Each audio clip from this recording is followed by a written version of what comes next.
Good morning, everybody. It's Sunday, April 19th, 2020, and it's a whole new world. Good morning, small wildflowers. I hope you had a great week. So it's interesting. Well, it's always interesting these days, isn't it? Pluto starts its retrograde this week until October. So here we'll see Pluto going back into Capricorn, and I believe it's going to go all the way to the 22nd degree before it starts its direct motion again. Good morning, hot retarded chick. Welcome back. Good to see you. Pluto transformation. Good morning, Juan. Welcome. Good morning, Debbie. Good to see you. So I was thinking about this, and I've been thinking a lot about how I want to process things because there's a lot of stuff going on. Good morning, Cosmo Kid. And I watched the We Are the World type thing last night on TV. Good morning, Nikki Ryan. Nikki, hate to interrupt myself. You know, you were the recipient of a free reading from our Earth Angel, and I didn't hear from you this week, so I wasn't sure if you were able to reach me, but I wanted to make sure that you knew that. Good morning, Les. Good morning, Loretta. So, Nikki, please reach out to me so we can schedule that via Skype. And my Skype name is, I'll put it in the below. Good morning, Stephen. Okay, so anyway, so let's go back to the Pluto retrograde.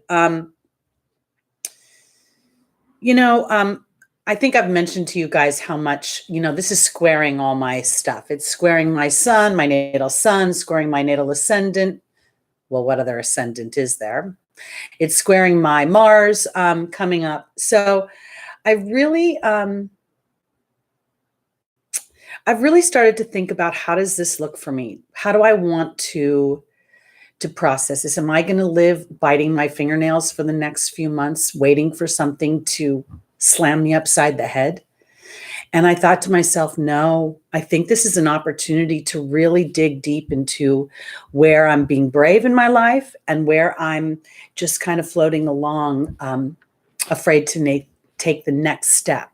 So I want to offer you guys this. I want to offer you opportunity while this retrograde goes on. So it's April. It's going to be 6 months of this, to really dig deep and to decide, what do we want to move forward? How is the new normal going to look for us? Because we are writing that right now. And whether we like it or not, the new normal is going to come in. So the more we can participate with our own intention towards that, the more the universe has an opportunity to really clear any obstacles out of the way. And then we get the higher vibrations of Pluto's transformation. Good morning, La Luna. I think I said good morning to Stephen. Good morning, Shelley. Good morning, Barbara. Good morning. I think I said to Jeanette. I said hi to Cosmo Kid. I think I said hi to Les. Okay. So, all right, so I just wanted to talk about that a little bit, and I think that's going to kind of be a theme of moving forward, because we're going to have Saturn going retrograde in May, and I believe Jupiter's going to join that party again. Good morning, Lisa. Good morning, Tebow. Oh, and so I just want to say this, because I feel like there's going to be a lot of fear spiked up and a lot of trepidation about our futures. And I'm not sure it's about our health now. Now I think it's about the aftermath of the health crisis. And I'm not saying that the virus is going to be over, as much as it's going to be, how do we pick up the pieces?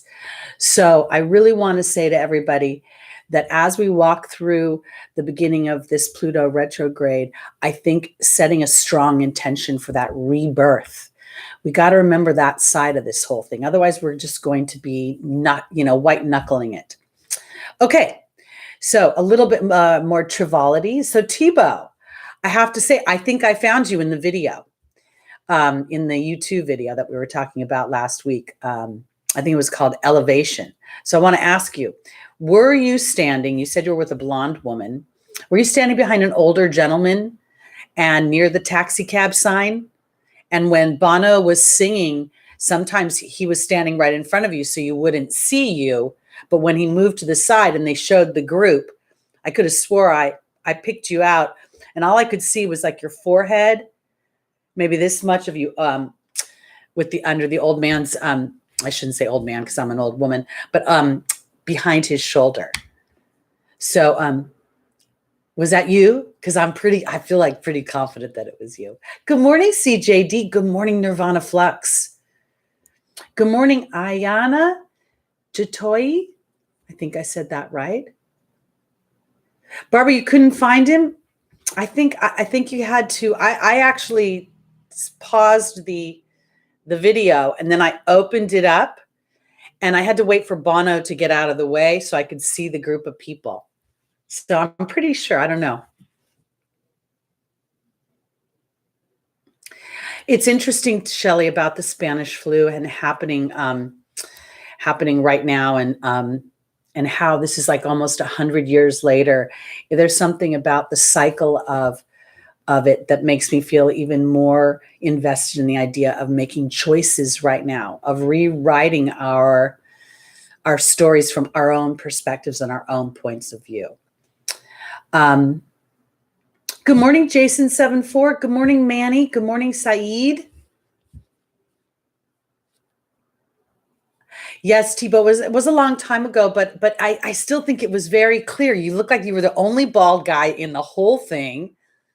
There was some foliage that was in the way. I love a good detective. I love to find stuff. I like to do word finder, and when I was younger, I used to like to watch detective shows and Sherlock Holmes and try to figure things out ahead of time. So it was blurry, Barbara. It wasn't easy to see, but I just had to take an educated guess. And since I didn't know what Thibaut looked like anyway, he just said he was bald. So that's where I figured I got the forehead and the eyebrows, and it was a profile. It wasn't a face. And then there was a big blonde head just a little ways away. Look at Thibaut. You got everybody looking for you in the video. I love it. We're so funny. Exactly. Where's Waldo? Our own little Where's Waldo. Yes, go look, because I love validation. Please, I love to be validated. Anybody who knows me will say it's one of my fabulous flaws. Oh, Manny, that's beautiful. That's so nice that you would say that about your husband.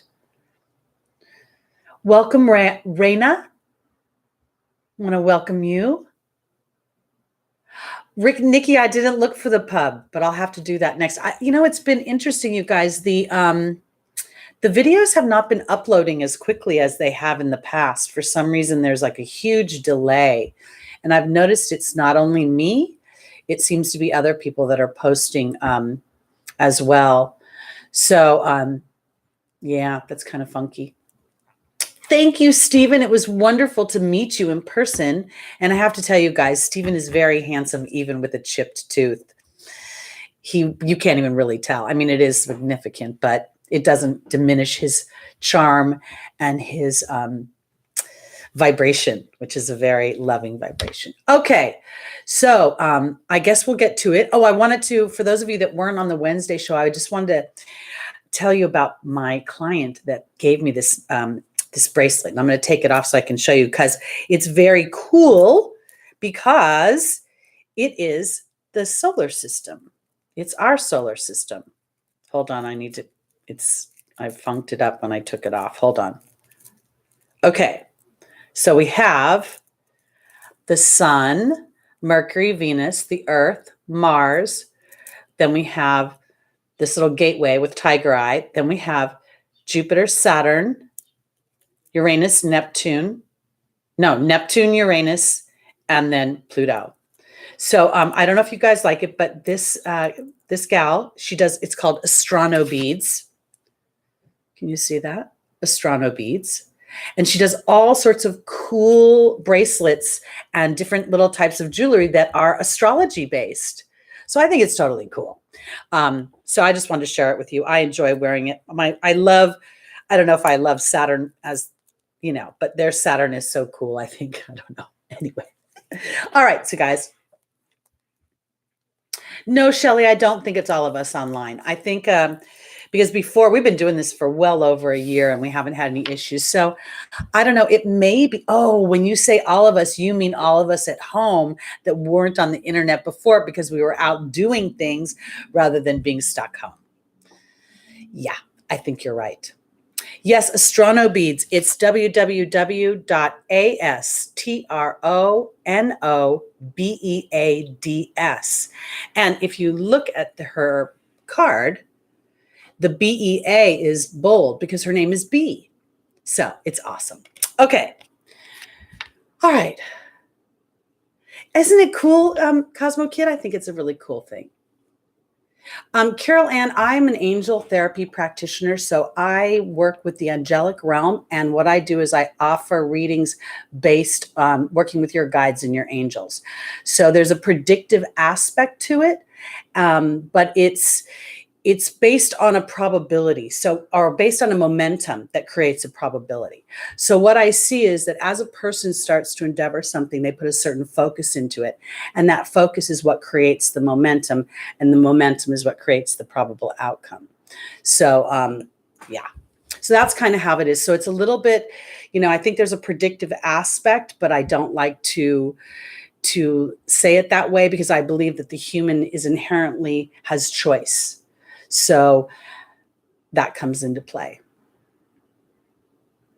Oh, Raina, today, what are we here for? I will be doing angel readings based by astrological rising sign for the week ahead to help traverse the transits. So that's what we do every week. It's like heavenly guidance, I guess. That's how I would put it. So I want to welcome you here. Is that Yelena? I want to welcome you. I think that's your first time joining, so I want to welcome you here and welcome Carol Ann and Camille. Okay, I hope I didn't miss anybody. Let's see. I think they're so cool. So she's got quite a few different designs, and yeah, I'm excited about that. Okay, so let's jump into our readings. So for those of you that are new, I start with Pisces and I work my way towards Aries.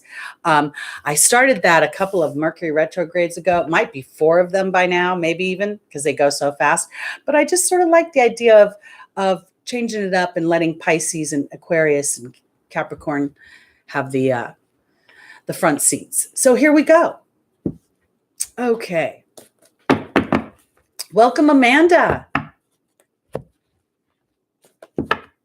Oh, yeah. Pluto's going to really give us so many opportunities coming up. Welcome, Lucia. First timer. Okay, so this is what I want to say. I get it that Pluto can be a little scary. Little planet packs a big punch. But I want to offer it this way. If we are being willing to be brave enough to say, what is my deepest, deepest truth? And meaning that it's like, have I been pursuing my professional career based on my wallet and wanting to make a certain amount of money?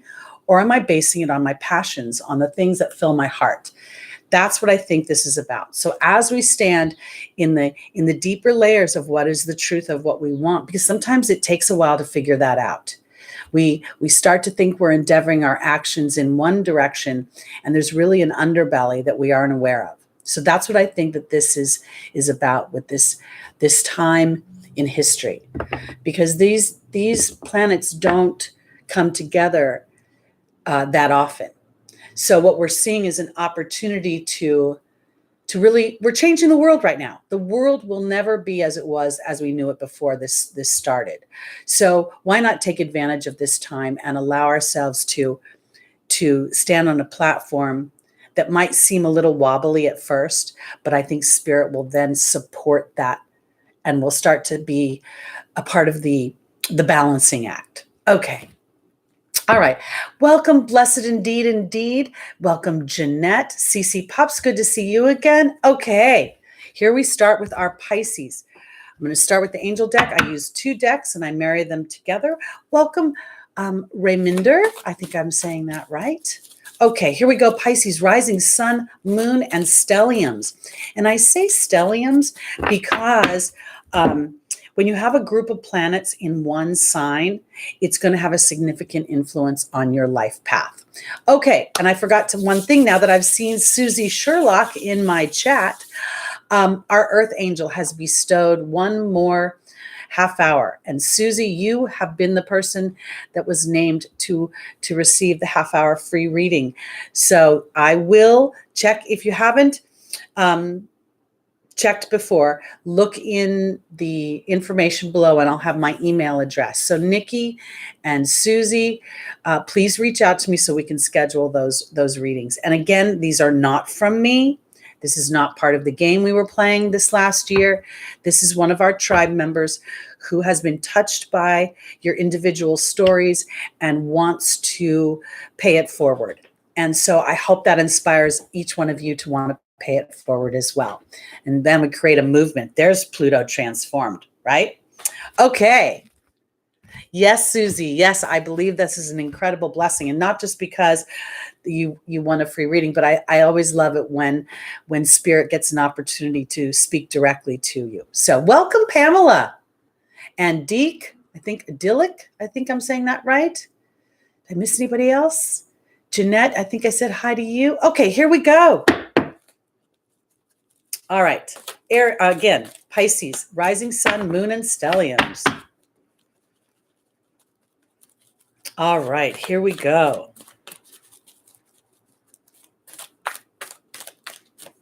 Start with our angels, and then we'll go to our Camelot deck. So this Pluto retrograde is on the 25th. That's the technical day when it will be moving retrograde. So what we have to know now is it's literally probably stationary. And as I recall, Lotta says that when a planet is stationary, it's 5 times more powerful than when it's in motion. So here we have it. We have a week where, it's been, at least in the United States, over a month now that we've been in this social distancing. We've seen it get more intense where we're required to wear masks in public. And some people are having, challenges with the isolation. So I want to offer it this way. When we sit here and we start to really say to Spirit, I am willing to be part of the transformation, but I'm willing to be part of the highest vibration of this transformation, then what we do inadvertently is invite in experiences that uplift us and encourage us. And in some ways, whether we realize it or not, when we thrive during hard times, we give other people an opportunity to experience us thriving and giving them inadvertently an opportunity to make different choices about how they view things. Okay, here we go.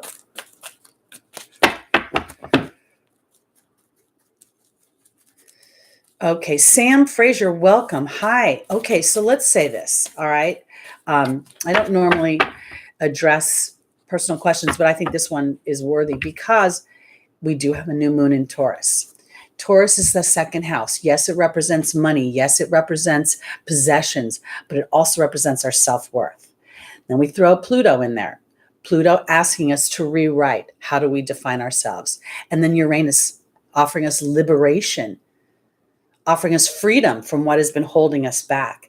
I feel like as we call to these energies and the energies of the planets and say, okay, this is what we're going to do. We're going to push this into its highest vibration.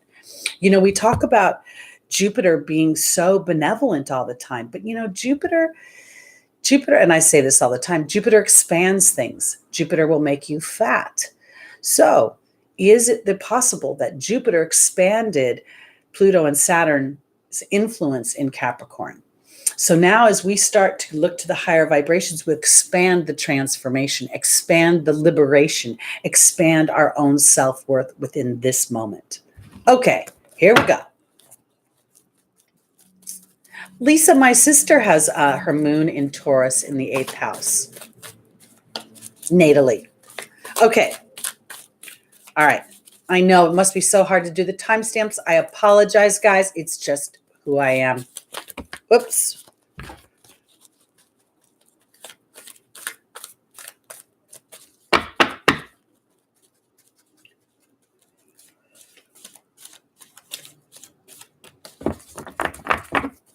Okay. For Pisces, our first angel is Bethany. The second is Omega. The third is Adriana. And the final is Caressa. Okay. Oh yeah, have we officially not yet moved into Taurus, have we? I think we still have a day or two. Okay.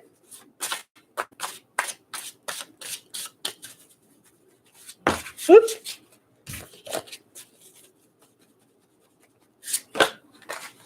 Oh boy. Okay, cards.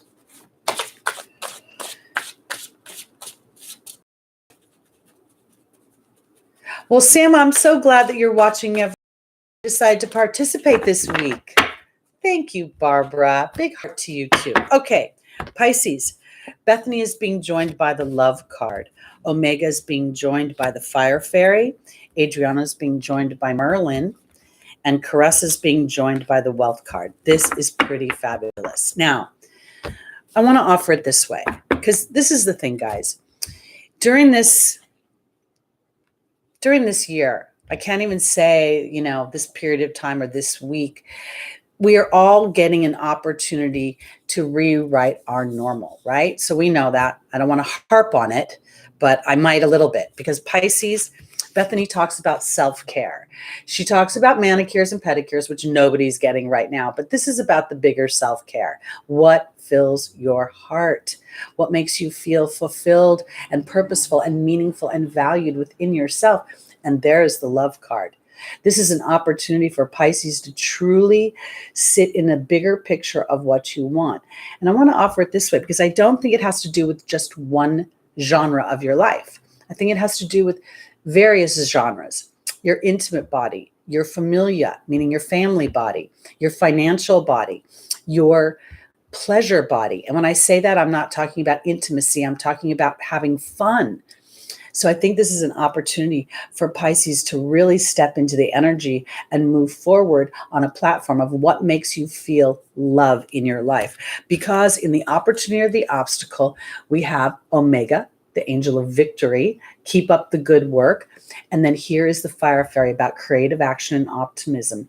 And I think this is really, I want to say it this way, because, a lot of us are feeling stifled. A lot of us are feeling oppressed because we can't truly move forward. But when I think about what it takes to manifest, manifesting is a be, do, have. It's first my being energy. It's what is the disposition I have. What is my attitude as I move forward? That's where Bethany and the Love card come in. This is the platform for Pisces. Your job in some respects is, and your opportunity is, to be optimistic, to know that being energy is going to take you where you want to go, because Adriana is saying you're being led by spirit. But in some ways, Merlin is balanced through pressure. It's a karmic card for me. It's alchemy is not an easily won. It's something that has to go through a pressurized situation. And in some ways, not knowing how it's going to play out, but setting an intention about what you love. And then in the final position for Pisces is the Wealth card and Caressa. Caressa is about a new chapter. Caressa talks about the closing of one chapter and a new chapter opening. Caressa says, call upon God and the angels to comfort you while you go through this closing of one chapter, because this is the harmonious Wealth card. This is where Bethany and the Love card step into the physical experience. So when you're going through not only this week, but the following weeks and months to come, as you ask yourself, am I making my decisions based on what is truly in my heart, or am I making them on what I can see and what I can strategize? Like, oh, well, I know that resource is there, so with that resource, I can do this. That's going to kind of take you backwards, because I feel like this is telling you may not be able to strictly see your resources. This isn't about what you can see. It's about what you can feel in your heart. So using this period of time to peel back the layers of the onion to your deeper truth about what makes you happy and fulfilled, and then giving yourself permission to say to Spirit, I am willing to be brave in my own life as I follow the truth of my heart. Okay, that's where we're going, and we're moving on to Aquarius. JP, welcome. I just started. I start at Pisces, and I work my way towards Aries, which will be last. And I wanted to welcome, and I didn't get a chance, Carrie from Israel. Thank you so much for joining. So great to see you. Tibo, how much attention do I give to my dreams?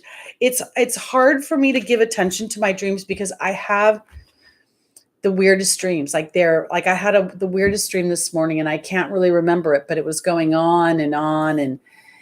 And the main theme I find with my dreams is people are always trying to change my mind. They're always trying to move me from one house to another. And funny thing is, I used to always dream that I was being moved out to a house above the garage. So for those of you of a certain age, you remember the show Dynasty. It was about very rich people. And I was always in my dreams, being moved out into a very rich person's garage where there were many stalls for the cars. And I remember it was brick. But I don't remember my dreams verbatim. I don't remember. They're always really watery and fuzzy. Sometimes they feel like I can't sleep because I've been running in them too. Okay, we're going on to our Aquariuses. Rising, Sun, Moon, and Stelliums. Again, a stellium is 4 or more planets in one sign, which for me, Spirit has shown to have a very strong influence on the natal chart. So, okay.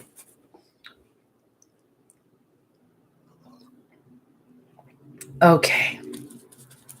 Here we go, Aquarius.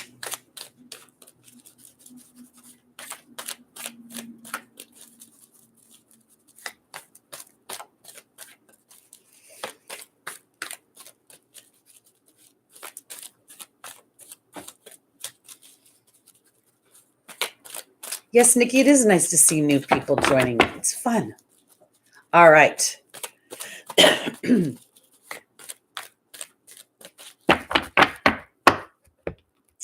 All right, here we go. Our first angel is Yvonne. The second is Archangel Gabriel. The third is Ariel. And the final is Merlina. Hello, Astro Anna. Welcome. Oh, yeah, Lisa, when we get to Virgo, pay attention to that. That's going to be super important.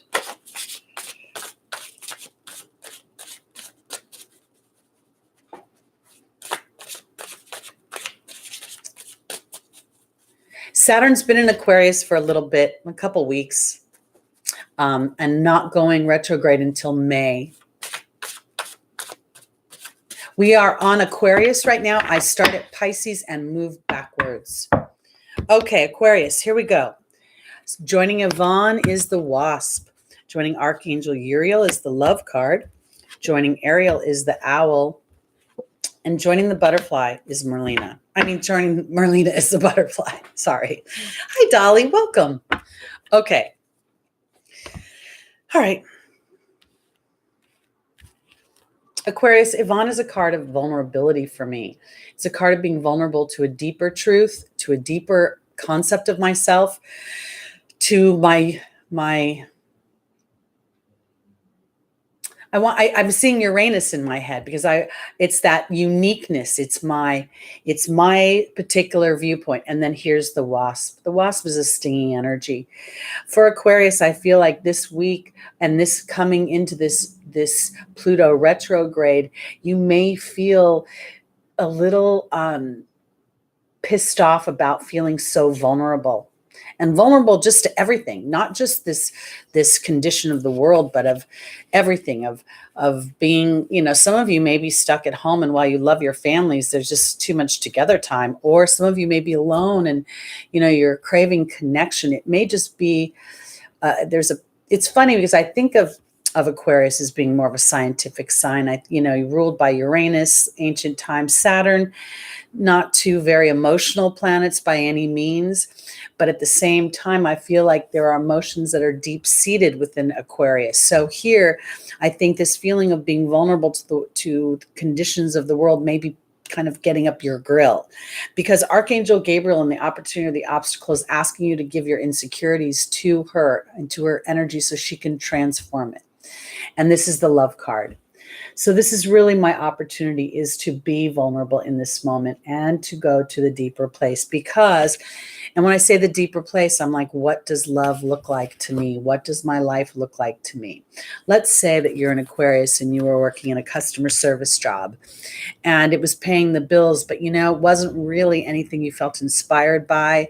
And maybe on some level, this whole dynamic has shifted that. And while it paid the bills, it really, if you're focusing in on the only idea that it paid the bills, then you're missing the mark, because what they're telling you is when you do something you love, that you will be protected. And that's part of what you're learning right now. This is what the owl is two sides of a story, deception and wisdom. It's a perception card in some ways.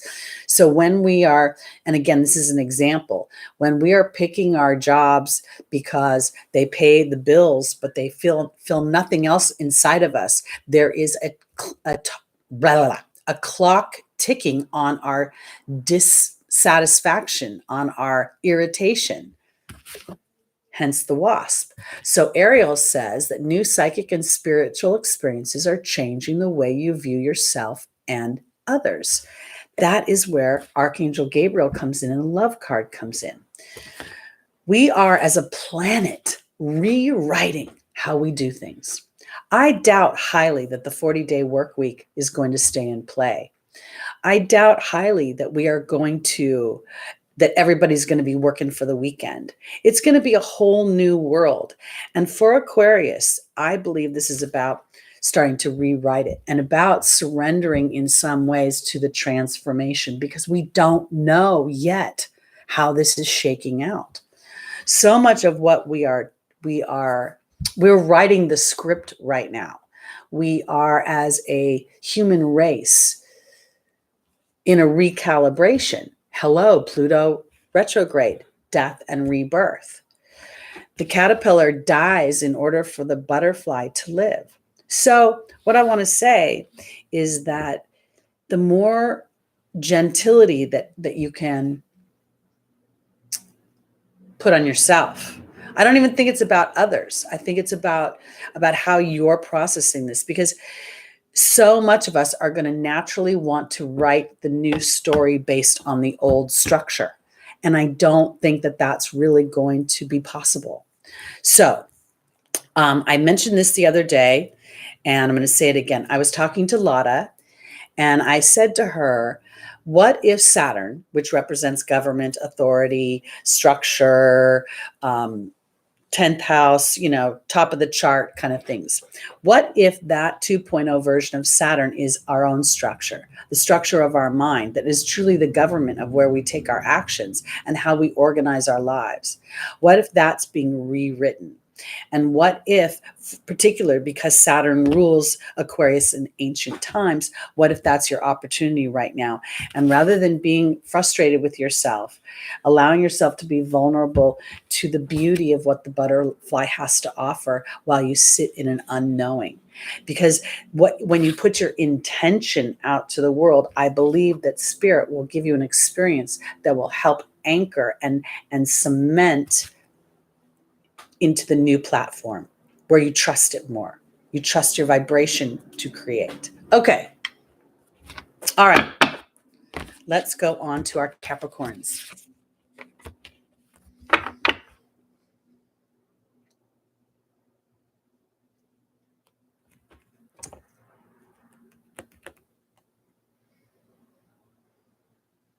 Oh man, nirvana flux, sleep paralysis. I don't like that. I've had that a couple times and it drives me crazy. And it always seems like whenever it happens, that's like a precursor for some energy that's come into my room while I was sleeping. One time I thought I was sleeping, and all of a sudden I felt like I have these blinds. They're like not very long. They're kind of like this deep, but they're super long like this. And they're right above my bed. And a few years ago, I felt like they swooped up and I saw some energy jump in and drop below my bed and then pop back up and look at me and smile. And I swear it was the weirdest thing because it was like an Asian guy, but he looked like he was Mongolian and he had on this funky, weird sort of military kind of old school cap kind of thing. I spent a week trying to figure out who this guy was on the internet, like what was that hat? But he didn't have anything bad to say, just smiled at me and then left. So I don't like sleep paralysis. Freaks me out a little bit. I don't like it at all. But okay.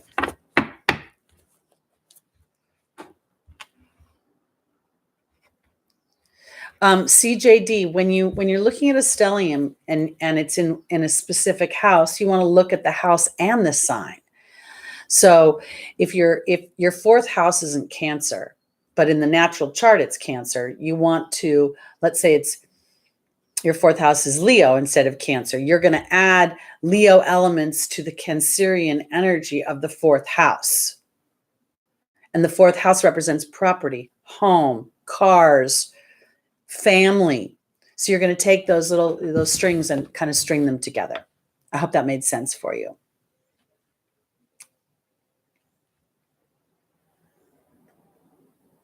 May 5th, something is going down.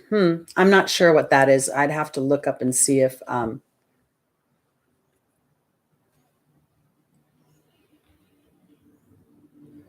don't know if there's other planetary activity. I don't know when Jupiter's going to. I know that at some point all these planets are going to be going retrograde. So sometimes if I know too much ahead of time, I brace, and I don't want to brace for things. I want to kind of be more fluid. All right, let's go on to our Capricorns, guys.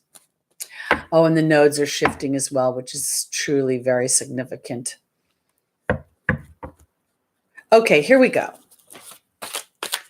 We are on to our Capricorns, rising sun, moon, and stelliums. Welcome, little Miss Abundance. Good to see you. Welcome. Welcome, Rokio. I think I said that right. Mir 3674. Are we in the, oh, okay, so we're in a Venus shadow period as well. So again, I want to go here with Venus because Venus is going to represent our money, our personal possessions, our value. Going retrograde, we're going to be assessing these things, re-evaluating, reorganizing these things. Susie, I think 6 planets out of, I don't know, 7, or there's 7 ancients and then 3 more. I don't know if I do that right. I don't think that's quite a bit. And I want to offer this too, because I don't know if retrograde is so terrible, as it's really about reviewing these things in a deeper, deeper way. Okay. Thank you, Mir 3674.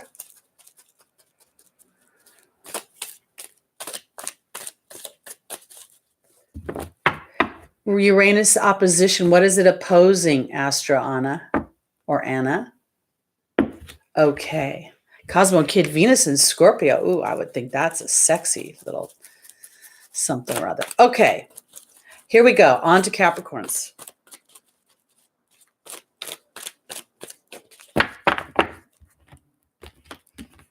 Our first angel is Shanti, the angel of peace.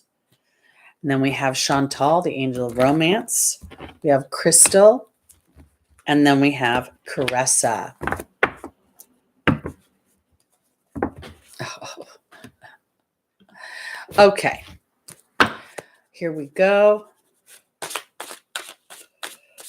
Capricorn, rising sun, moon, and stelliums. And I want to say this, if you have a Capricorn stellium, the last 2 years has been completely transformative for you. And if it hasn't happened on the outside of your life, it's definitely happened on the inside and how you perceive yourself and what you want.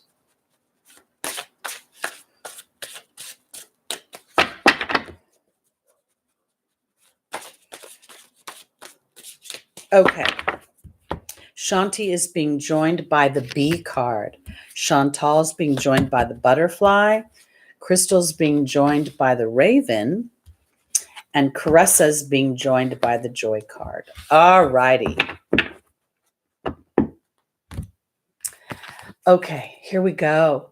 Shanti is the angel of peace. But before peace can come in, we have to really identify what is disrupting that peace. And then there's the bee card. The bee will talk about sweet victory, about good luck. But for me, it's always my being energy. What is my attitude? What is my disposition? What is the platform I step out on? If you've ever been in a really bad mood and you walk out in the world, it just gets worse, right? Everybody's an idiot. Everybody's getting in your way. And that attitude in some ways is a magnet for other people having that same dynamic. So when Capricorn is aware of your being energy, there is victory to be had because, and I'm going to go to the final position, is Caressa saying you're at the end of a life cycle, and there's the joy card. Okay. Yes, we are all at the end of a life cycle. This conjunction between Pluto and Saturn, and then the joining of these other planets, including the nodes, is offering us a recalibration. So for Capricorn, when you pay attention to your being energy, more peace can come into your life. And it isn't because something else came in. It's because of your way of perceiving it. Because in many ways, I think this has to do with your love life, because Chantal is the angel of romance, the angel that says there's a resurgence coming within an existing relationship, or a new relationship is coming. And there is the butterfly. I really believe that we're all in a cocoon phase right now. Literally, we have been put in a timeout by the universe to assess and to look at how we have been running our lives. And I feel like this is really for Capricorn about doing things that you love. Well, I can say this is about a relationship, and it could potentially be. There's a deeper something going on for me, because I think it's about expressing joy. I think it's about a lighter energy. If you think about it, it's so interesting that in ancient times, Saturn rules, in ancient times, what am I saying? That Saturn rules Capricorn, and Capricorn, is viewed as fear-based, restrictive structure. But I don't think that it has to be that way. I think that there's an opportunity to look at the structure of our mind. And as we look at our being energy, the structure of our mind, we can start a new chapter based on what we want versus what is expected of us.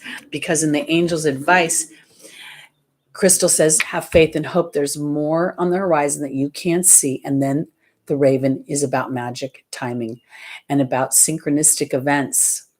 Look at this raven sitting on a skull. That skull could be Pluto in some ways, death and rebirth.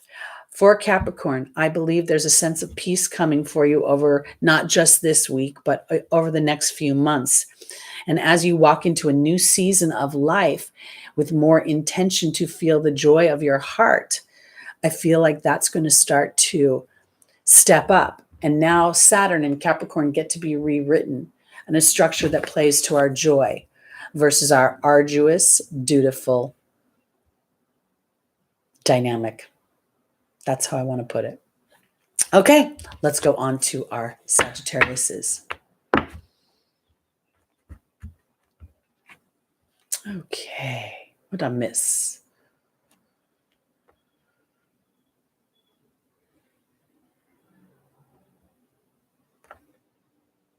I want to say this too, because when you guys talk about your natal charts, and it's kind of funny because before the C-section was created, we kind of could put it forward. But I believe the natal chart is really, even with the potential interventions of a C-section, of premature birth, of multiples, I feel like there's a contract somewhere in that natal chart.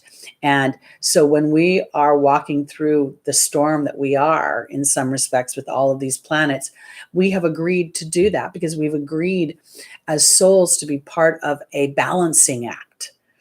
So for me, I constantly ask myself the question, is this where I get my shopping cart and I start to, decorate it because I'm going to be pushing it down the street? Or do I believe a bigger story that, here I rise like the phoenix? That's what Pluto represents, the rising of the phoenix. So I feel like as a tribe, as Lucia and Brianna and Shelly and Susie and Tamika and Astra Anna, as a tribe, and I'm just saying because I can just see their names in the chat here, as we stand up and we start to give life to a bigger picture and a brighter picture and a more joyful picture, we rewrite this in a way that also draws in the highest vibrations of these dynamics. Okay, on to Sagittarius.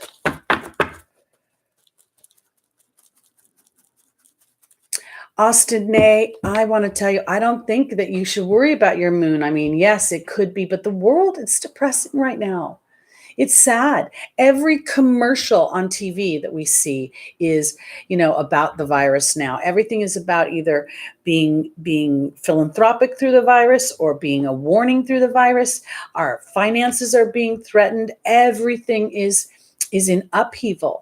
For you to feel joyous and want to jump up and down, I don't know, it seems a little counterintuitive. So if you can go deeper into what is really making me sad, and yeah, don't watch too much TV. And if you do, make sure it's frivolous and silly. And then you can start to rewrite this story. Dolly, I agree. I turned off the TV. I did watch that We Are the World type thing last night. I can't remember what they called it. And I bawled my eyes through it. It just made me cry. But I think, I don't know, it just seems appropriate. This is a very emotional time on our planet for everybody. Well, there you go, Austin, a Libra moon. I think of Libra as, Libra's the diplomat. Libra rules justice. Libra rules partnerships. Libra, in many ways, whether we realize it or not, rules community of partnerships, at least from my point of view. Because when you rule justice, you're ruling a community. You're looking at things from a whole. You're looking at one world, CJD. So, of course, we're going to feel the ripple effect of everybody's emotions and everybody's fear and trepidation about what is going to happen in the future. That's why I think if we allow ourselves the privilege of the higher vibrations of what we normally consider bad planets, I can't say that word right, then I feel like we can be the phoenix. That's the way I want to put it. All right, let's go on to Sagittarius this is a 90 million hour video. Okay, here we go. Whoops.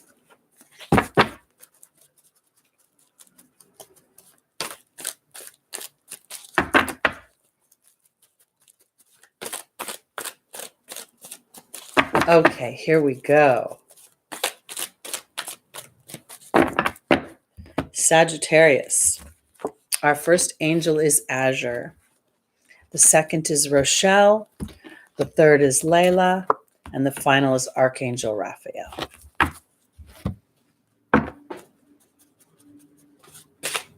Good morning, Sam. Welcome.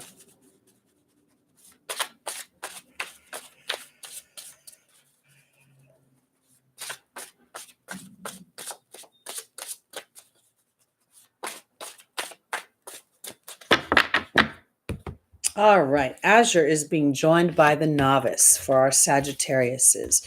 Rochelle is being joined by the owl. Layla's being joined by the fire fairy. And Archangel Raphael is being joined by the water fairy.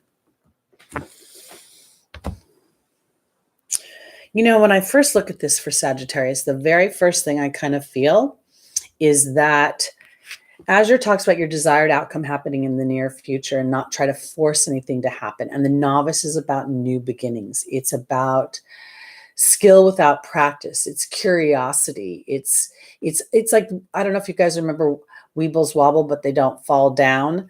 I feel like that's what the novice is. It's a bit of a wobble because we're not solid, but this is where we don't try to force it. And I want to put it this way, because For my Sagittarius, is the first thing that hit me was ninth house activities, okay?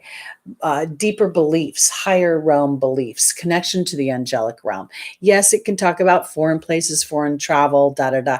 I'm thinking foreign concepts, foreign beliefs, and that Sagittarius may be in the midst of recalibrating your beliefs about yourself, about the world, about your life in general, which would make perfect sense for this season in our lives. Because Rochelle talks about following the guidance of our heart. And to me, Rochelle is my favorite angel. I don't like to play favorites, but as I follow the guidance of my heart, prosperity is coming to me. And this is not about money. It's about feeling worthy and feeling a sense of harmonious wealth inside. It's like I'm thriving in my personal body, my intimate body, my family body, my mental body, my emotional body, my financial body, my spiritual body, all the facets that make up who I am. And then we have the owl, which is about deception and wisdom. This is where we're being asked to continue to go back to the deepest places of our own hearts, our own desires. That's what this whole rewrite is about. And here in the angel's advice is Layla saying to spend time in nature. And there's the fire fairy, which is about creative action and optimism. I want to offer you this because some of you may not be able to get out into nature, but I feel like light a candle and stare at the flame. That's what I want to say. Sagittarius is a fire sign. That flame may in many ways start to kind of flicker like this. And I feel like as you watch the flame, you'll see your own sense of self flicker with it like this. And when you do that, I feel like a sense of peace will come on over you. And it's like you're connecting with your higher self, because Archangel Raphael is angel of physical healing. And then here is the water fairy. And I feel like the water fairy is really about trusting a deeper intuition. That's what Azure offers. My desired outcome will happen in the near future. I'm not used to thinking like this, but as I practice it, I feel a healing coming because I'm starting to trust a deeper knowing. The whole animal kingdom does not use words. There is a energy exchange. And I feel like that's part of what this is for Sagittarius, is to start to pay attention to the energy exchange. And that's where we start to pay attention to our heart more. And our heart is not fear-based. Our heart is not an alarmist. A heart is hopeful. A heart is intentional. So as we pay attention to that, then we'll start to feel that. And then spirit will start to bring in situations like our earth angel here in this community who's bestowed to now 3 people free readings. I didn't do that. This person did that. And this person did that because they were inspired from a deeper place. So that's where I want going with Sagittarius. Really hunkering down into allowing yourself the new concepts, new beliefs, foreign dynamics that you may not have considered before that you will consider now, and then allowing spirit to support that thought by inviting in the experiences and trusting a deeper knowing. Okay, let's go on to our Scorpios.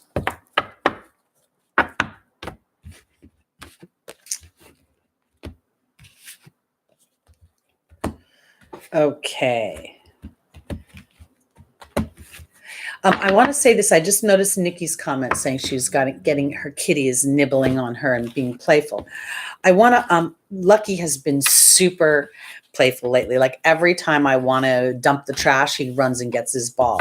And the other night I was watching The Masked Singer. I'd recorded it and Lucky started to join the sing along. And I couldn't believe it. He was howling. It was so funny. My point is this, is that when our animals start to be frisky or be funny or start to act up in a way, I think they're trying to get our attention for us to be more joyful, for us to step into a more playful energy. So I want to offer that. When your animal is doing that, pay attention and then join in. Okay, here we go. We're going on to Scorpio. I do too, Nikki. I love the Masked Singer. It's so much fun. And when I walk around, it's funny. I was walking the dog the other day, and I saw one of my clients, and she was, I don't know if I mentioned this on Wednesday. I can't remember if it was what day it was that I saw her, but because the days are all running into each other. But she had the full on mask, glasses, visor, all bandaged up and everything. And I looked at her and I yelled out her name, and the first thing she says, "How do you know it's me?" And I thought to myself, just because you're all bundled up doesn't mean I don't know who you are. And I want to offer it to this as a tribe. When we're walking through our everyday lives or our neighborhoods and we're seeing everybody all bundled up, and you feel like you recognize somebody, I want you to note that you're feeling their energy versus their physical appearance, their vibration versus their material body. So it's like almost like recalibrating, seeing with your heart versus your eyes, and just sort of pay attention to that. There was a guy that walked out of the market. I went to get a Starbucks this morning because I'm always giving up that Starbucks every day. And I recognize this guy all the time. I see him with his dogs on the, and I haven't seen him since they closed the park. But he walked out going, nobody knows who I am. And I thought, I know exactly who you are. Just because you're covered up here doesn't mean you don't have the same body type, the same vibration. Anyway, so I want to just play with it like that. Excuse me. All right. On to Scorpio.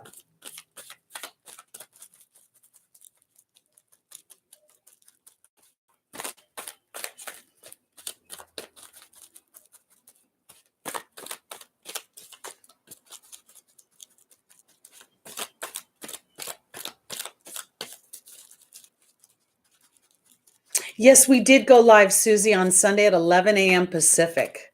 I'm sorry if you didn't get a notification. I think things might just be a little funky lately. And I don't know if it's because so many people are at home using the internet. All right, here we go. For Scorpio, our first angel is Layla. The second is Azure. The third is Grace and Antoinette. And the final is Seraphina. Welcome, Kujam. Hope I said that right. Kujam, maybe? Oh, I'm sorry, Astro Anna. That's terrible. I'm sorry that one of your cats passed away. Oh.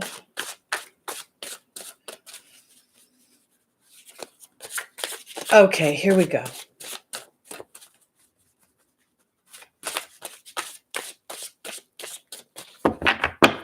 Scorpio, our Layla is being joined by the restriction card. Saturn is being joined by, Saturn. Azure's being joined by the dog. Grace and Antoinette is being joined by the goblin. And Seraphina is being joined by the disruption card. Okay, so a little bit challenging. Not too bad, but a little bit. I'm going to say it this way. Because in our foundational position, we have really big time out. Layla's asking you to step out into nature so that God and the angels can give you signs that you're being watched over. And then we have the restriction card. And I want to offer it this way because Scorpio is ruled by Pluto. So in general, your whole life path will be about the phoenix rising from the ashes. Because in the opportunity, the obstacle, Azure is saying your desired outcome will happen in the near future. And then there's the dog. And I do think this is about sincerity, about love, about a more gentle experience on the planet and personal experience for you. Because in the Angel's Advice, we have Grace and Antoinette, and we have the Goblin. Grace and Antoinette is about compassion, about seeing things from another person's point of view. And the Goblin is about the ego. So when I look at this, in the Angel's Advice and the opportunity, the obstacle, I have to say this feels very worldly. It feels very much like Scorpio is looking at the bigger picture and wanting people to have more compassion, to see the ego in a more loving way, so that we as a community, as a human race, can be more loving and compassionate towards one another. Because Seraphina is the angel of happy families, and there's the disruption. And interestingly enough, this does not feel that personal to me from Scorpio right now. It feels like Scorpio's having a worldly view, or at least a communal view of what's happening within your own dynamic. here in Laguna, I don't know if you guys have it, but most communities have that Nextdoor app. And there is a thread that is called Neighbor Against Neighbor or something going on. And to be frank, I'm just like so over the thread. I'm like, why does everybody just have to continue to be adversarial with one another? And in some ways, you come to this sleepy, beautiful seaside community and you think everybody should be looking out to that ocean and be so happy and grateful. And sometimes they're not. And I feel like, I'm saying all of this because I feel like for Scorpio, this might be about how your general community or the people around you, not your families, not your friends, but humans. And I feel like this restriction, this taking a time out is so that you can see the wisdom of the disruption in a way where maybe you're stepping back from people who refuse to shift, or that are getting a little too zealous in their opinion. I'm right, you're wrong. That can be one of the influences of this dynamic right now. So for my Scorpios, I feel like it's a little bit of, I guess I want to put it this way. The worldview right now may get very heavy for you. You may feel it in a way that's more intense than maybe some of the other signs because of, this stationary aspect of Pluto being so, 5 times more powerful, the transformational energy more powerful.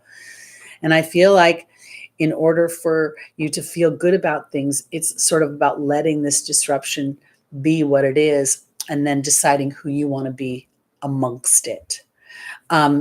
This morning when I took the dog out, there were 3 guys walking towards me, and 2 were about my age, as their gray hair and beards would indicate. And I heard one of them say, well, look at that cute dog. So as we got closer, I said, yes, he is a cute dog. And nobody felt compelled to put their mask on and be like this. They all said hi to the dog. And it was so nice to have a little sense of normalcy, of trust in the bigger picture of things. So while this all might sound a little kooky, I think for Scorpio, this is about setting a bigger intention during this time out to feel more love and light on this planet, to have compassion for those whose egos may be just a little bit inflamed. And in doing so, you'll disrupt whatever is keeping you from feeling happy and feeling supported during this transformational time. Okay. I guess I have to say, so many people have lost their 4-legged loves, their little babies. And my heart goes out. I thank God, Lucky's healthy as a horse, right? But I know what it's like. I've lost many cats, and my last cat, Emmett, I lost this month. In fact, it'll be in a few days, it'll be the anniversary of that loss. So I'll be thinking about him. All right, here we go. Thank you, Juan. Yes, we're going on to Libra. Here we go. All right, Thibaut, let's see what we got up for our Libras. That's me too, Libra Sun.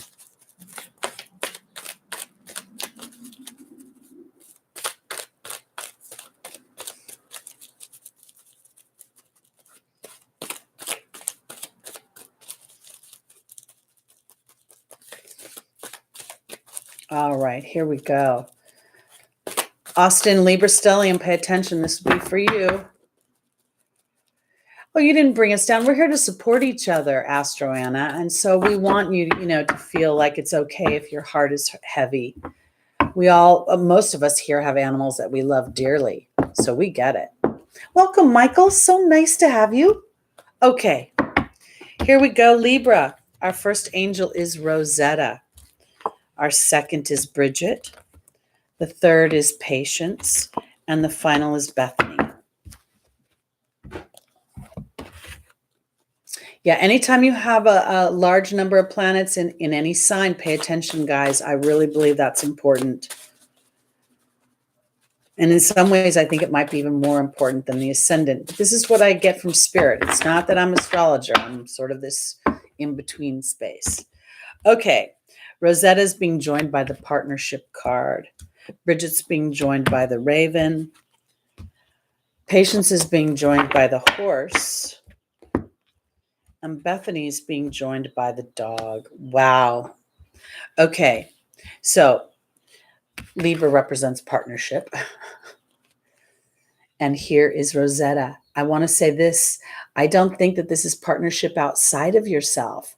I think this is really about the inner child. I could say that Rosetta is about parenting, teaching, guiding children, but I'm not going to go there for Libra this time. I think this is about allowing yourself, Libra, to be, I'm so traumatized by my nails. Anyway, this is something bigger. This is about a partnership with a deeper part of yourself. So if we think about it, I think of Libra sometimes as Spock from Star Trek. The needs of the many outweigh the needs of the one. And in this particular case, I think the needs of the one matter because the needs of the one help the needs of the many. And I say that because I'm going to go to the final position. Bethany is a card of self-care. And what is this all about? Pluto is asking us to dig deep, to rise like the phoenix to what we want, to rewrite our lives. You know, everybody who has been working at a job to pay their bills gets to re-examine if that is bringing them happiness, because there's the love card. This partnership is about self-love and not love of, this is not about confidence. It's about following your passions. It's about following the truth of your heart. It's a deeper thing. Yul Brynner, why, Tebow, would it be like Yul Brynner? I don't know why it would be Yul Brynner, because Yul Brynner, I think of Yul Brynner as the king and I, and that was so. But anyway, because in the opportunity or the obstacle is Bridget asking us to look deeper into our motivations, and there's the timing issue.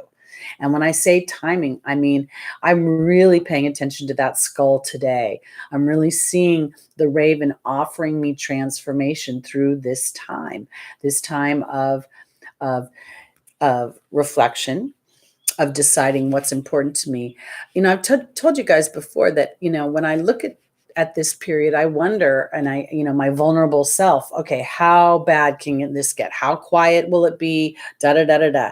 That's where I have to go back into a bigger picture, because patience is about studying and observing.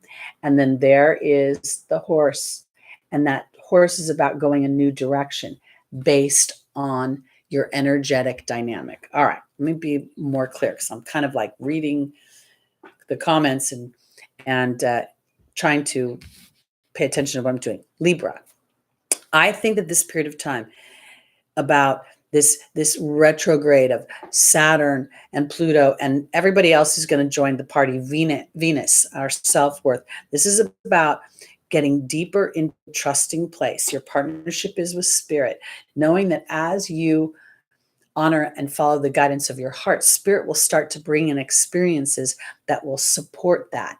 And as it supports that, it gives you more momentum. Be trusting that if you follow your heart, that things are going to start to, I want to put it this way. Libra thinks so often about others, you know, helping it be fair. I feel like the most fair thing you could do right now is to trust your own story and let your story tell other people a story. I hope that makes sense, because people will be inspired by your childlike innocence to trust a bigger picture of things, so that spirit can bring things in that you weren't aware of that will make you trust things even more.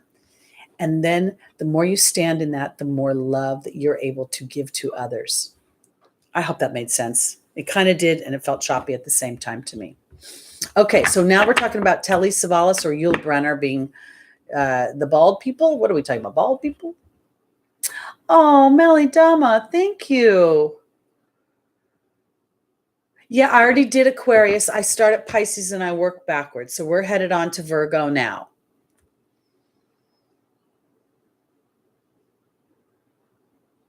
Thank you, Anna. I appreciate that so much.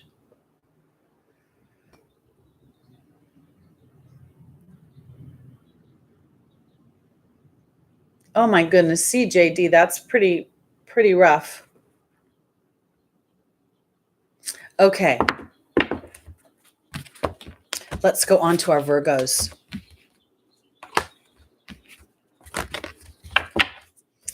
I want to say this as I start to shuffle the deck. As we honor ourselves in this time of transformation and we go to the deeper place of what do I want to experience in this world? What do I want to? This morning when I saw those three guys, it was so nice to see somebody who didn't look at me like a germ factory, that somebody didn't go, oh my God, someone's coming. And I was like, oh, that little teeny sliver of a normal behavior. And then I thought to myself, how do I want to move that forward? So what am I going to do? I'm going to start to smile more often. And then I felt compelled to go onto my Nextdoor app and to try to get my community to flash their lights at 7:00 this evening and enjoying the world and putting that beam up. I feel like as a tribe, as a community, as people who have joined here today, that if we are who we want to meet, if we are purporting the energy that we would like to see walk towards us, we're going to change this planet in a way that right now it may seem scary, but it's akin to a revolutionary war. It's akin to more freedoms being given to us versus having them being taken away. So I want to offer it there. All right, here we go, Virgo. I'm on Virgo. I had to think about that for a second.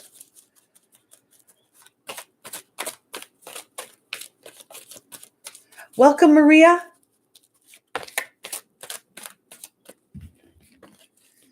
Oh, Nikki, you have so much great information. I love that about you. You're always giving us these great tips. I was thinking tonight, am I going to stand for 15 minutes turning on and off my light? And I thought about using my phone. I don't know. Rhiannon, I have not done Aries. I'd start at Pisces and work my way. Aries is last. Okay. For my Virgos, our first angel is Vanessa. The second is Seraphina. The third is Akasha. And the final is Fiona. Yep, really going on to Virgo now. Okay. Quick sip of my tea. Hi, Martina. I was just thinking about you the other day. Sending a lot of love your way.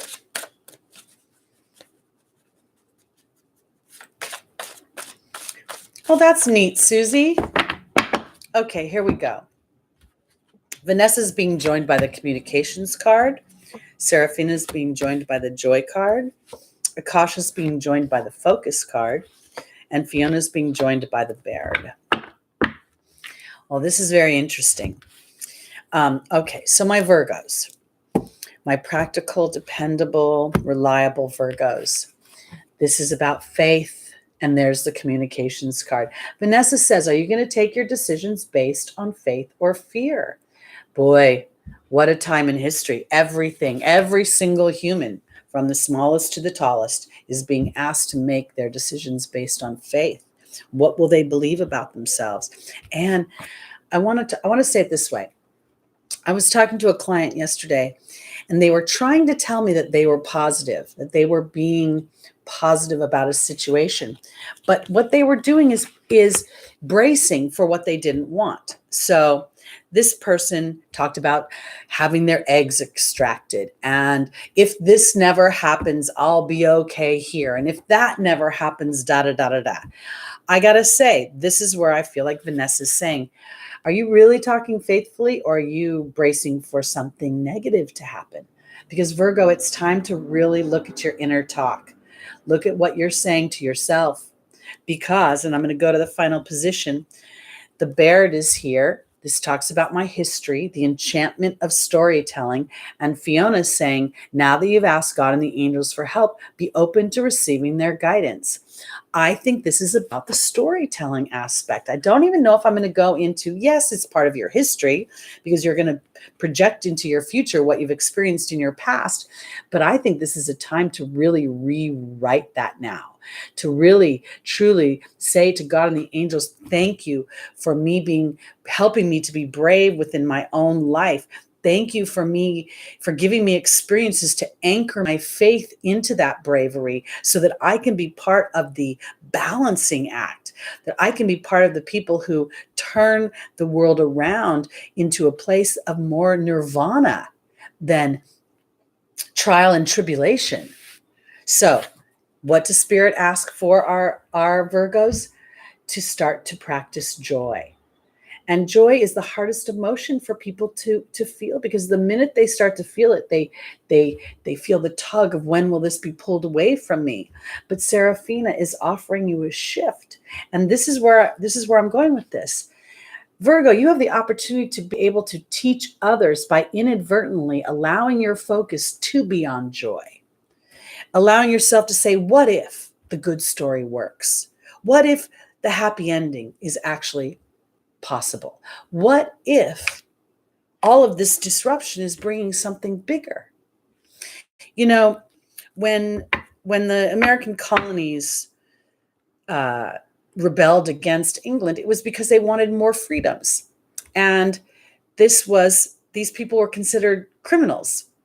And yet here we are 200 years later with the benefit of more of those freedoms. The same thing with the Civil War.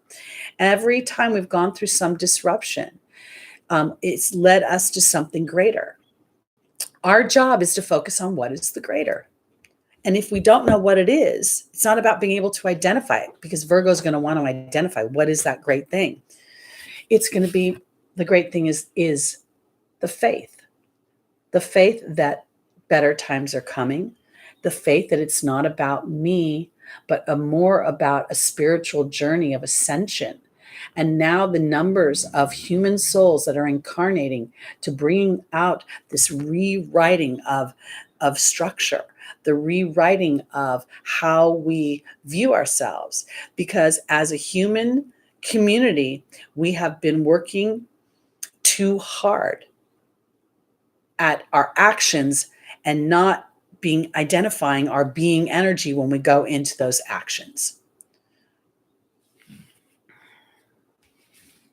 So that's what I want to say, because Virgo would tend to want to work really hard. So look at it this way.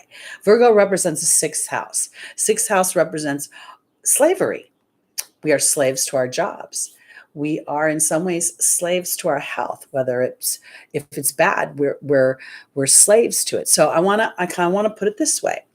When, as a Virgo, you look at and you say, I no longer want to be enslaved by something, but I want to stand in joyous service. And what if that service is not about doing for others, but instead to stand in a faithful place of joy, so that others can learn where their focus is what they will manifest. That's where I'm going with this. Okay. That's it for Virgos. Going on to our Leos. Okay.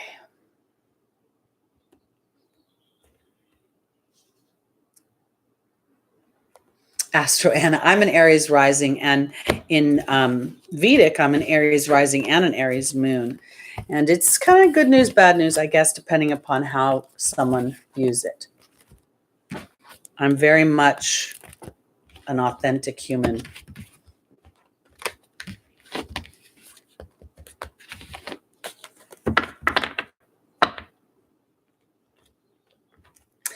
I want to say this, Little Miss Abundance. I don't think it's not about being scared.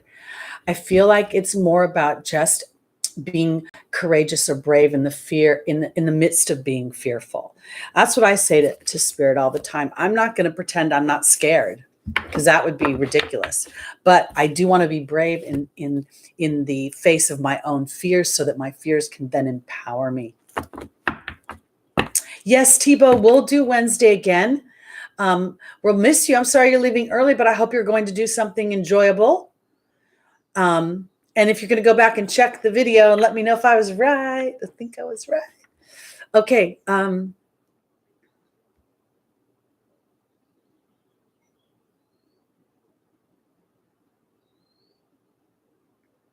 I like that Q jam. I like that viewpoint. I like the idea. The fiery part, I think that, I kind of go back to Survivor. Without fire, you're not alive in the game. So now am I going to use the fire to burn others, or am I going to use the fire to feed and to fuel and to warm? That's what I think it's about. Okay, let's go on to our Leos. Leo, rising sun, moon, and stelliums.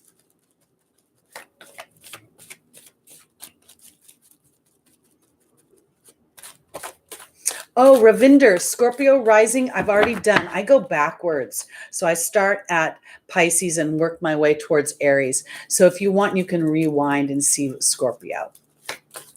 And then we'll have the timestamps in a little bit later. All right, here we go. Leo. Our first angel is Ray. The second is Rochelle. The third is Crystal. And the final is Chantal. Thank you, Martina.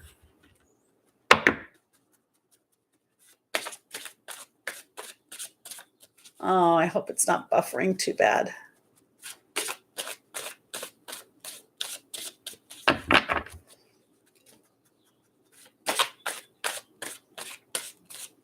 All right, here we go.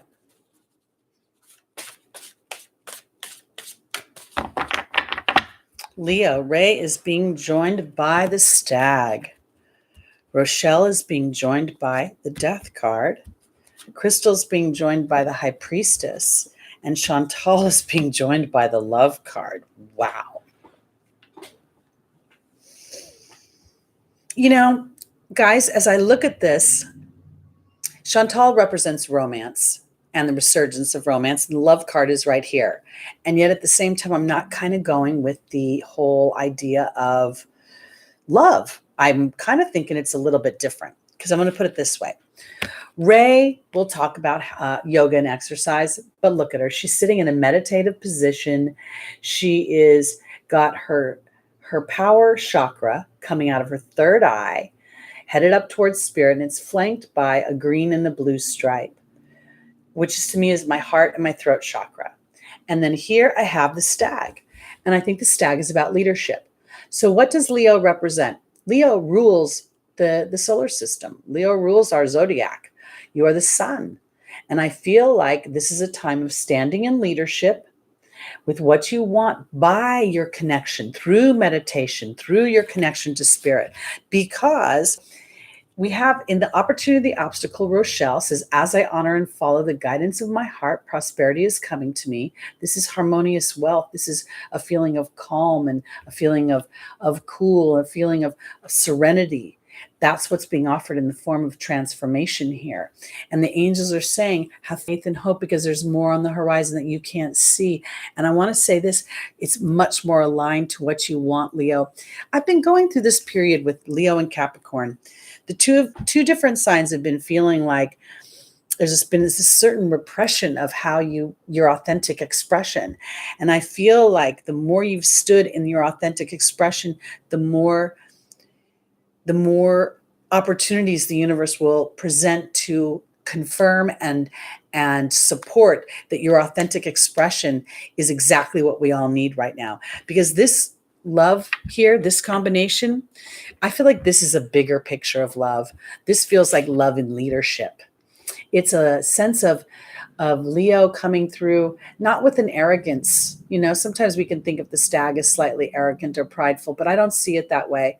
I feel like this is a much bigger picture for Leo. As we go through this transformational time of this old, a lot of the habits that are being rewritten aren't habits we liked as people, as humans. I don't know about anybody else, but, I don't know a lot of people who are excited about working 5 days a week when there's only 7 in the week. So maybe in this rewriting, and I'm just using that as an example, that Leo, who represents personal pleasure, represents romance, represents fun and childlike behavior, children. I feel like that's what this is about, Leo. It's about standing in leadership in your connection to spirit that is even more anchored in your truth, in what you want for yourself, in your vision, and your willingness to stand and go, it's still in the works. Things are still coming together. And therefore, you actually bring more. It's like a ripple effect within your world. Even if it's just within your own little home, it feels like it brings in more joy, more love, more gaiety, more lightness. As we settle into this we're all in, I hate to use the word quarantine, but it kind of feels that way, but we're in social distancing, blah, blah, blah. We're having to find new ways of feeling purposeful, feeling excited about the days. A lot of us are, when I was watching that show last night about the world, a lot of people aren't wearing makeup anymore. They're like, did I shower? And I say all these things because I think this is part of the rewriting, is where all the illusions are being broken down. We're caring less about what is superficial and wanting to get deeper. And that's where I feel like Leo has something to really offer us this week in what is deeper, is what brings us personal pleasure and joy. It's not selfish. Patricia, I agree 1,000,000 times. It feels like time has stopped. It feels like, I have to say, it's like, honestly, some days I have to think super hard. What day is it? What day is it? Because they're all just weirdly running together. And I lack motivation. I'm trying to be motivated, but it's not easy. Okay, on to our Cancers. I am talking a lot today. I got to get moving along.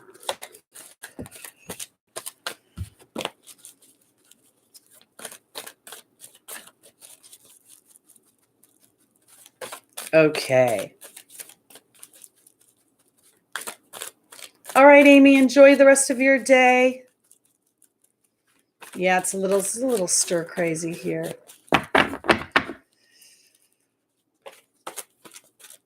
Here we go. Oh, I love a good dance party. Okay. For our Cancers, our first angel is Oceana. The second is Daniel. The third is Shanti. And the final is Rosetta.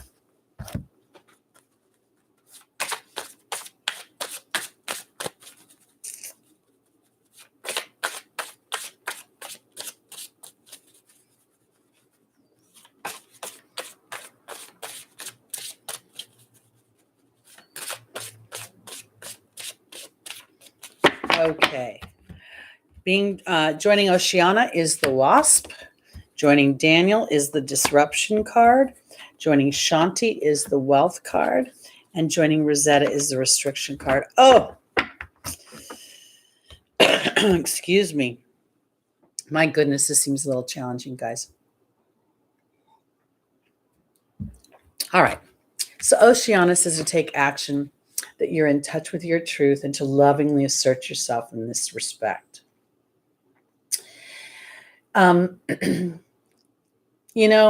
This is with the Wasp. I don't know if this feels a little challenging, almost as if I cannot truly lovingly assert myself, as if right now I am rather irritated as a Cancer. And I want to say it this way because it feels like to me, when I look at Daniel is the angel of marriage, but Daniel talks about what I'm bringing into my history, my partnership history. And there's the Disruption card. And in the angel's advice is Shanti, the angel of peace, and the Wealth card, which is the harmonious wealth card. It feels to me a little bit like Cancer's irritated. And I want to say it this way because I feel like maybe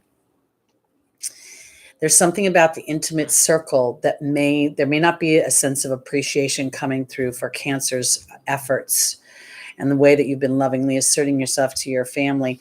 Because I have Rosetta, which is about children. It's about teaching. And then we have the Restriction card.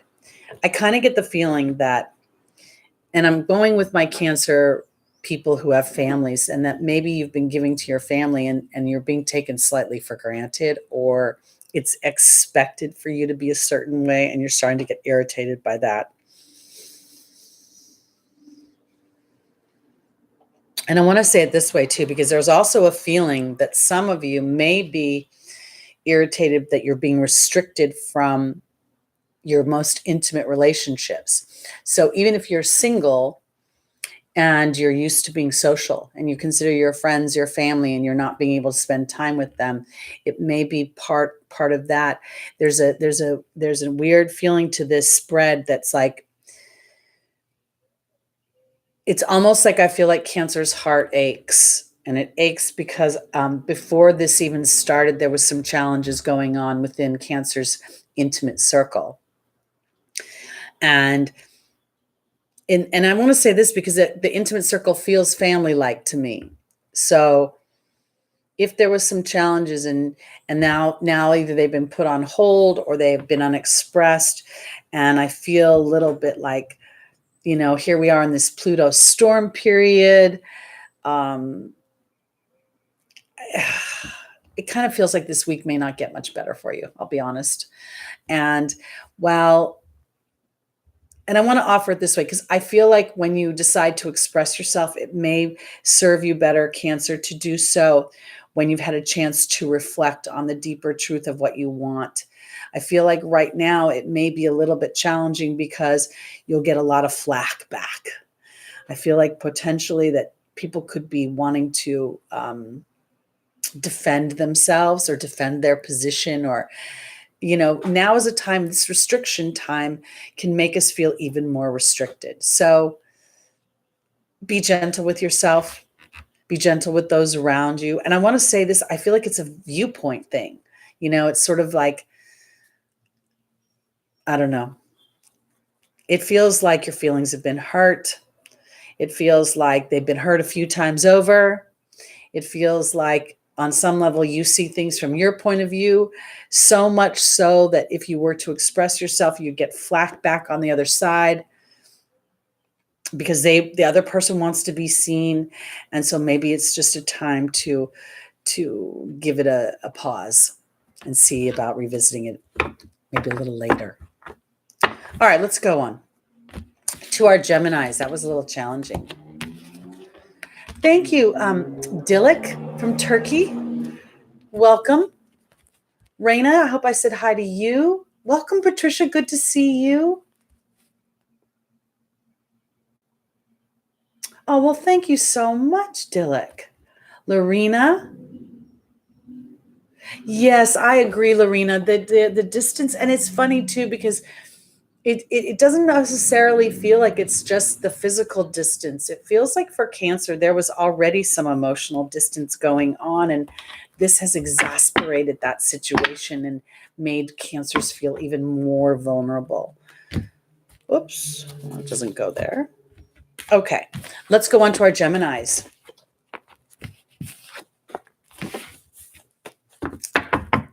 All right, that's Gemini rising, moon, sun, and stellium. Stellium is four or more planets in the sign of Gemini.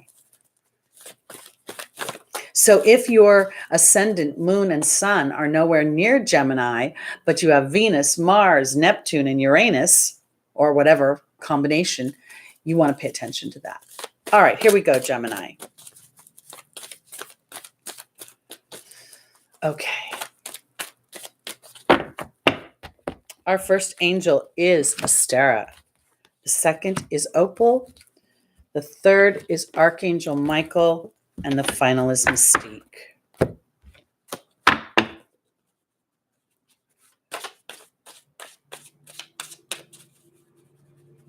All right, here we go. Yes, Stephen, you are a natural born teacher and counselor. Absolutely. All right, here we go. Gemini, joining Astera is the focus card. Opal is being joined by the Lady of the Lake. Archangel Michael is being joined by the Stag. And Mystique is being joined by the Bee card. Okay. God bless my Geminis. Love you, love you, love you. But to me, Gemini, you're the sign of the twins. You're an air sign. I feel like you can go back and forth, back and forth. You can deliberate much more so than Libra in some ways because you're that busy mind, third house stuff. So I want to offer it this way. Astera says to reach for the stars with your dreams and your desires and not to compromise. And then we have the focus card. This is really about focusing on a bigger picture, not one we can see in the world right now, not one that you can identify in this place. This is something much more ethereal, out into the, what's the word I'm looking for, everybody? It's more conceptual right now because this is asking you to have courage, having courage to tell a different story. I want to put it this way for my Geminis. Let's just say there's two scenarios that you could run, right? Oh my goodness. I got laid off from my job. There are no jobs. Thank you, Rico or Rocio. Thank you. Erythral. Not sure I'm saying that right, because I want to put it this way.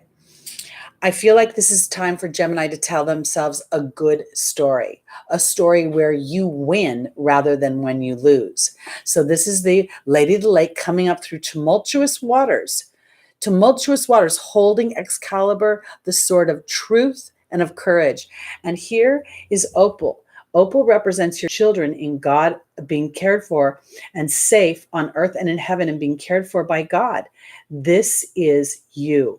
This is you being cared for by God. And your job, Gemini, is to focus on a much, much bigger picture, because it's, again, here's two energies in a row asking you to have courage to tell a brighter story, to tell a bigger story, to tell a story where you win, where you are triumphant, where you are successful, because that's the leadership card there too. And I feel like this is so important because here's Mystique. Mystique is saying to keep charging ahead, to expect miraculous solutions, and not to give up. Keep up the good work. And there is the luck card, the victory card, the being energy. When your being energy is up into the stars, believing a situation that's bigger than you have seen or experienced, you will start to experience it. Because, Mystique is like Gloria Estefan, coming out of the dark and into the light. It's time, this is a time when I feel like, whether we realize it or not, a lot of, I was watching some TV, and I've been coaching people for years. And a lot of people, since the internet dating things, I've been talking about people meeting that don't live in the same state, and how you can make dates over Skype and watch the same movie and have the same meal. And now I'm hearing people coaching them on the TV that way. There's a while we're being stripped away of some aspects of our social dynamic, we're being offered deeper dynamics. So we're watching kids who never talk on the phone, who just talked with their fingers, starting to FaceTime, starting to create deeper connections. So for Gemini, I feel like, even though you can look at this and you can say, I'm in lockdown and nothing's happening and it's all slow and I'm swirling, I feel like Spirit's saying, no, it's the opposite. Something totally cool is coming your way. Focus on that. Be courageous and childlike, and know that God and the angels are watching over you, because you're going to take a position of leadership in your courage. And your courage was not about knowing, Gemini. It was about being brave and continuing to move ahead and being aware of your being energy and where is it focused. Okay, going on to Taurus. If we really look at history, there are always people who thrive during some of the most challenging times, when, there were people that became rich during the Depression. And I don't know that their products or services are why they became rich, but their being energy to, in some ways, rather than focusing on what the dynamics were out here, it was just being able to take one stroke at a time as you swim through it. That's it. All right, here we go. Hi, Faith. Good to see you. Welcome. Mahalo. Okay, here we go. On to our Tauruses. Taurus rising sun, moon, and stelliums. And I want to say this for my Tauruses. I believe that Uranus is somewhere around 5, 6, 7 degrees right now, right? So Uranus represents liberation, represents freedom, represents anxiety, represents being nervous. I feel like for my Tauruses right now, paying attention to all those things. It is a time it's appropriate to be slightly anxious. It's a time that it's appropriate to be a little nervous. It's also a time to claim ourselves and to look deeper into what our wants and desires are, what our intentions are for moving ourselves forward. Because as we focus in on that, then spirit will bring in opportunities and experiences that will support that will then help support others as we grasp onto those dynamics. Okay, I hope that made sense. On to Taurus. Faith, we're not playing the game anymore, so I don't know what the 6 is for. If it's not for the game, just letting you know. We stopped playing the game a while ago. We're not doing the drawing. No, we're not. Yeah. But we do have an earth angel amongst us. And I want to thank that person so much for their love and their paying it forward.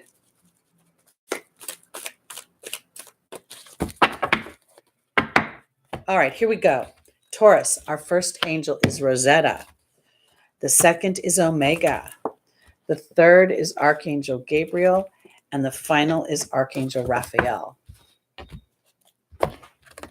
Mr. Virtue, no prizes. The train has left the station. Yes, Martina, the number train.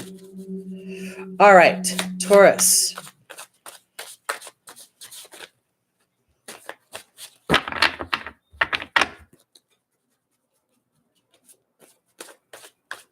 And for some reason, as I'm shuffling the cards, I want to offer the Tauruses that are listening and watching to look at their natal chart and what's happening in the opposite house from Taurus, because I feel like something is being activated. So if you have no planets in the opposite house, look for the ruler of that house and where it is and see if there's the potential, because I think that there's something happening for Taurus there. Okay. So for me, my moon is in the second house Taurus at 9 degrees, and that will trigger my 8th house, where I have Neptune and I have Mercury. And there's been an interesting dynamic because I've been getting more specific information. And while it's made me nervous, it's also made me braver, because I've been thanking God and the angels for being even more courageous as they give me more and more detail. Now, my big button is mediumship. I get really nervous about when dead people come in, okay? Because there's so much expectation attached to what people have viewed on the television about it that I feel like I'm supposed to be able to match that. And my point is this, is that I'm supposed to remember to always be Teri. And Teri gets her information the way Teri gets her information. Teri's not to be Tyler Henry or Teresa Caputo or John Edward or anyone else. So I want to offer for my Tauruses to look into your natal charts, look at what Uranus, what's happening in the opposite house for some reason. That's what Spirit is showing me.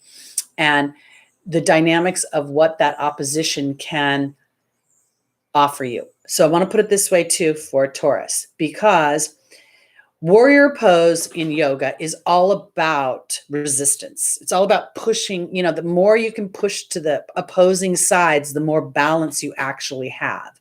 So there must be something going on with Taurus's opposition creating more balance, like a warrior pose. Okay, that's just how it's coming across. All right. Joining Rosetta is the Water Fairy. Joining Omega is the Truth card. Joining Archangel Gabriel is the Hawk, and joining Archangel Raphael is the Bird. All right. So for my Tauruses, we have Rosetta. It talks about parenting children, guiding children, and we have it joined by the Water Fairy. I don't think this is about children. I think this is about the inner child and trusting the intuitions. When we are 5 years and younger, we are more closer to our soul's dynamic than we are earthbound. And so we connect easier to to the unseen. So for my Tauruses, I feel like this is about starting to trust the unseen. This is about starting to trust your feelings, your intuitions, because in my opportunity and or my obstacle is Omega, the angel of victory. And she says to keep up the good work. And there's the truth card. And I feel like that this is really, here we have Archangel Gabriel and we have the hawk. This is about rising above my fears and about signs and omens. And there's Archangel Gabriel offering us communication and offering us Taurus the opportunity to give our insecurities. What are my insecurities? About trusting my intuitions. Really? Am I feeling that? Or am I, what is that about? Because where I'm going is there's a healing of your history somewhere for Taurus. You're trusting of that inner voice, the child that hears spirit, not the adult that tries to reason spirit. You'll never get there. So I feel like I want to say again, for my Taurus, rising sun, moon, and stelliums. And if you have a stellium in Taurus, I really want to go, what's your opposite house? What's going on over there? Because there's something about warrior pose. There's something about opposition, creating tension, which then opens something up that presents a healing, a reconciliation, an understanding. I think I've told you guys that my father passed away back in 2011. And he's a very, very polarizing guy for me because he was so loved as a friend by so many. And yet as a father, he was not really wasn't his thing. You know, I cannot remember him saying he was proud of me. I rarely remember him saying he loved me without saying, I love you, don't you? You know, there's always something kind of weird about it. So I still have a little bit of energy on that. And at the same time, the reason I say that is because I know that my experience with my father is part of what propelled me into my spiritual journey, into the person I am today. So I get this feeling every once in a while that I'll be like, I'll die, I'll get to my life review, and my dad will be standing there going, so, you kind of happy with me now? Kind of this smarky, snarky kind of, I may have been a bit of a poop, but look how it worked for you. That's one of my biggest, I'm a little concerned about that dynamic. I bring that up because I feel like that there is a potential for Taurus that something like that's going on. There's a sort of weird feeling of something negative is going to bring something positive, or something challenging is going to illuminate something pretty great. And while you may be reluctant to thank the negative experience for whatever the great thing is, you couldn't have had one without the other. So, all right, let's go on to our Aries, our final sign for today. I'm sorry this is such a long video, you guys. I don't know why I'm talking a lot today. All right, here we go. Aries.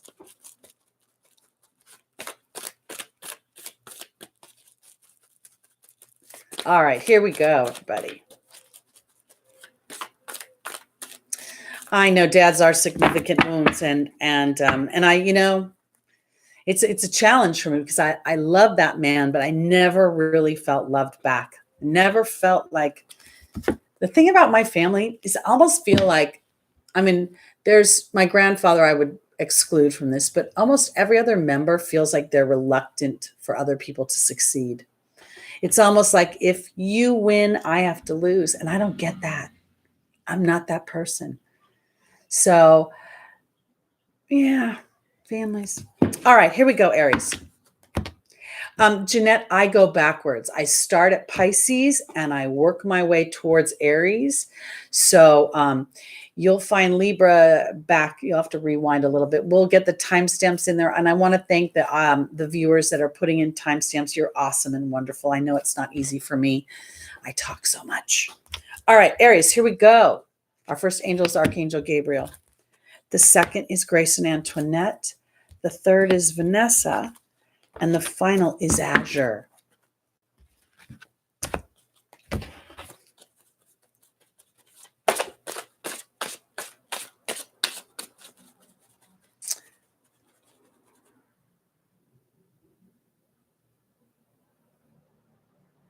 Susie, I have to agree with you. It's an interesting way to put it. Susie says, I feel as if the heart of my father awakened in me in a way after he left the Earth orbit. I felt like my father saw me much more clearly once he left the Earth element. And I feel like while he was still here, there was a part of me that really scared him. Really scared him. My dad had Neptune in the first house, at least from what I understand. And I'm, being an Aries rising, it's a very opposite energy. Okay. Joining Archangel Gabriel for our Aries rising is the Baird. Joining Grace and Antoinette is the Water Fairy. Joining Vanessa is the Fear card. And joining Azure is the Restriction card. Okay. So we talked about that we're going into Pluto retrograde. This is going to be for months, guys. It's going to be till, I think, October 4th. And then in the meantime, we're going to have in May sometime, Saturn's going to go retrograde. And I think that's going to go retrograde all the way through till like September. I mean, they're just really kind of creeping around each other. I remind us all because the Baird talks about our history and Archangel Gabriel talks about turning over any insecurities that we have. She also talks about having an important life's purpose in communications and the arts. And for Aries, I want to say it this way. I feel like this Baird card is rewriting our history. It's kind of what I was just talking about with my dad, and knowing that many of the challenging experiences I had with him, or they served a great purpose. And while I didn't enjoy the experiences while they were happening, they have helped me to help others. And I feel like this is really about Aries having an important life's path in the transformation of their history, how they've rewritten it. Aries, the truth seeker. Because Grace and Antoinette talks about having compassion for your own emotions. And I want to offer it this way because my Aries, just like, I feel like sometimes I feel like people know that I'm a passionate person and I'll stick by what I have to say. And sometimes I feel like they push up against me sometimes. It's almost like, and then I feel like when they push up against me and I don't back down and I'm like, will you let me get a word in edgewise? And then I feel them on my Aries and I get all my own grill. So this is my point. Being compassionate for being strong. Aries is a strong, strong sign. It is an intentional sign. It has a mission. And while it may be a little hard for some other energies to experience Aries, I feel like Aries in its highest vibration is your best friend. So I want to offer it this way because Aries is really a time to look at what you fear about your own feelings and having compassion for the fire within you, for what you know beyond the surface. Because Vanessa's saying, are you going to make your decisions based on faith or fear? And then the fear card to me is false evidence appearing real. The false evidence is that Aries is too much. The false evidence is that you're a warrior and that you're here to lob off heads for the sake of lobbing off heads. That's not true. You are a truth seeker. And in doing so, you will not allow anything that is not truthful to be shoved down your throat. And I say that because this restriction card feels like reflection to me. And the reflection is my desired outcome will happen in the near future. Have faith and don't try to force it. The not forcing it is this. I go back to Archangel Gabriel, having an important life's purpose in communications. It's the rewriting of the story. Aries is ruled by Mars. Mars in ancient times ruled Scorpio as well as Aries, both very transformational opportunities. So if we take the dynamic of Mars ruling Scorpio, Scorpio rules death and rebirth. It rules the occult. It rules a deeper look at things. In some ways, you can put astrology in there. So I want to say for Aries, you have an important life's purpose in communicating your story and having compassion for yourself as you transform and trust a deeper intuitive part of yourself versus a fear-based part of yourself. And in doing so, you start to realize that you are a receiver as well as an action-oriented being. If Aries is constantly going boom, boom, boom, boom, you're missing something. Aries gets to receive as well. That's what I think this Pluto retrograde gives us an opportunity to connect with spirit. I have been in this last year, and more so now, when I say this last year, I mean in these last few months, January, February, March, and now April, I have been praying to spirit and thanking them for me being increasingly brave in my own life, increasingly more courageous to step into a bigger dynamic than what other people see, feel, touch, think, or experience of me. And in doing so, knowing that the part of me that's willing to be brave is going to draw in others that are willing to be brave. And as we stand as a collective, we start to balance out this planet. So that's where I'm going with this, guys. This restriction that we're under, this transformational period in our history. People will read about this 100 years from now, just the way they do the Spanish flu. And they will look at how we show up as a planet, as a human race now. And I believe this is an opportunity to show up better than we ever have before.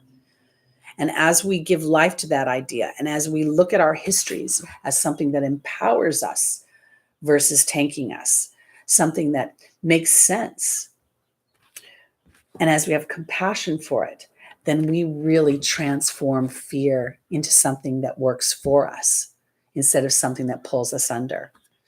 And then we thank God and the angels for this moment of reflection, because it's what led us to our truth. All right, that's it.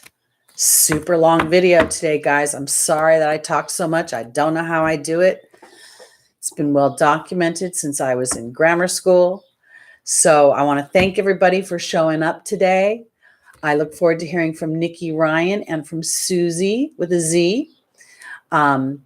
So you can cash in on your Earth Angels gifts that have been bestowed to you. You can always reach me at info@terihunter.com. That's TERIHUNTER.